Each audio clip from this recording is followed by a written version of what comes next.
हरे कृष्णा राधे राधे। साप्ता का डोरा।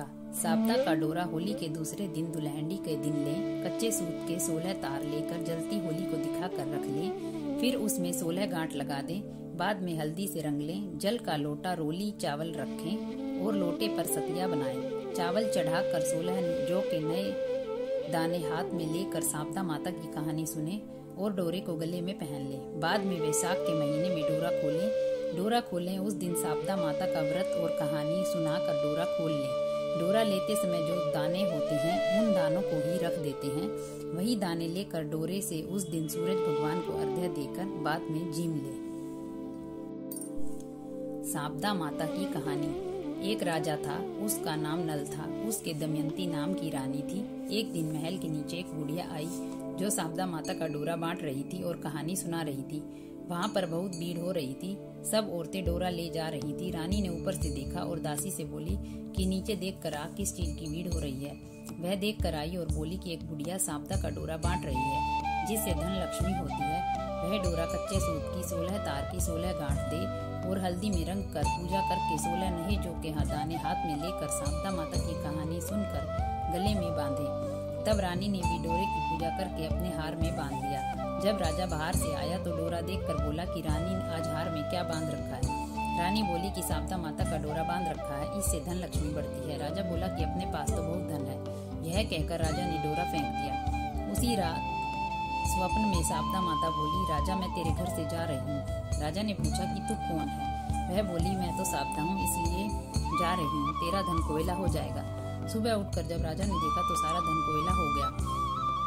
तब राजा बोला कि रानी हम यहाँ पर एक ब्राह्मण की लड़की को छोड़ देंगे जो यहाँ रोज दिया जला देगी, पानी भरेगी, घर में झाड़ू करेगी और घर में बैठी रहेगी और हम दूसरे गांव में जाकर रहेंगे।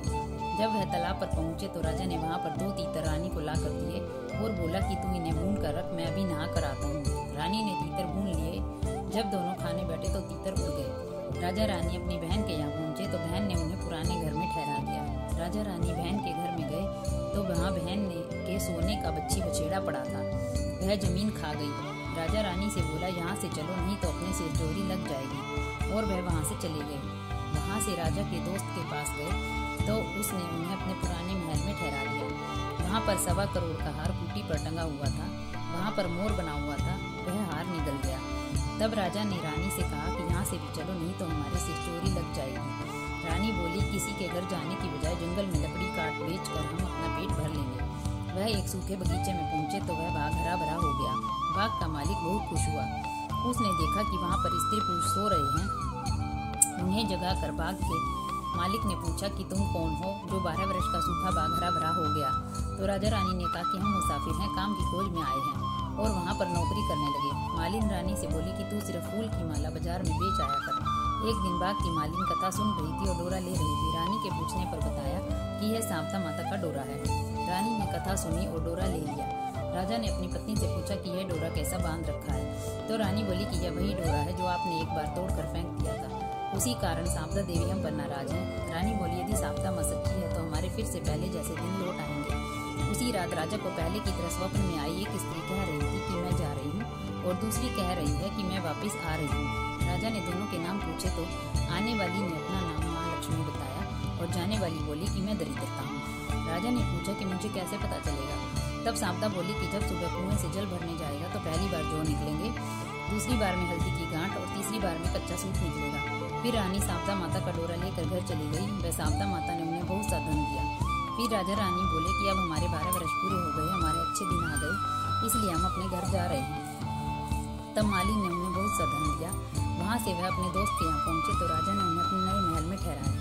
फिर राजा नल बोला कि हमें तो वहीं पर ठहरा दो जहाँ पहले ठहराया था। वहाँ जाकर देखा तो जो हार मोर निकल गया था वह हार कुटी पर टंगा था और उनका कलंक उतर गया। वहाँ से वह अपनी बहन के घर गए तो बहन ने उन्हें अपने नए महल में ठहरने के लिए कहा। तब राजा रानी बोले कि हमें तो वहीं पर ठहरा दो जहाँ पहले ठहराया था। जब वह वहाँ पर गए तो धरती बच्ची निकल गई थी। वह बच्ची दे दी तो राजा रानी से बोला कि अब हमारे अच्छे दिन आ गए हैं। वहाँ से राजा रानी सरोवर के किनारे पहुंचे तो देखा दोनों तीतर पड़े हैं। वे समझ गए कि ये वही तीतर हैं जो उड़ गए थे। वहाँ से राजा रानी अपने महल की तरफ चले तो देखा कि जो दरवाजा टेढ़ा हो गया था वह ठीक हो गया है। सोने की झारी आ गई है, दातुन भरी हो गई है। जो ब्राह्मण की बेटी वो दिया जलाने के लिए छोड़ गए थे उसको उन्होंने अपनी धर्म की बेटी बना लिया और उसको बहुत सा धन दौलत देकर उसका विवाह कर दिया। और रानी ने शारदा माता का उद्यापन किया। 16 ब्राह्मणी जिमाई, 16 चीजें दी, हलवे पूरी की रसोई बनाई। हे शारदा माता, जैसे राजा को पहले दिया वैसा किसी को मत देना, और जैसे राजा को बाद में दिया वैसा सब किसी को देना। कहते को, सुनते को, उकारा भरते को, सारे परिवार को देना। बोलो शारदा माता की जय। उद्यापन। यदि बेटा हो या बेटे का विवाह हो तो उसी साल शारदा माता का उद्यापन होता है। 16 जगह 4-4 पूरी हलवा रखें। एक तिल हाथ फेर कर सासू जी को पैर छूकर दे दे। 16 ब्राह्मणियों को जिमा दे। ब्राह्मणी को टीका लगाकर दक्षिणा भी दे दे।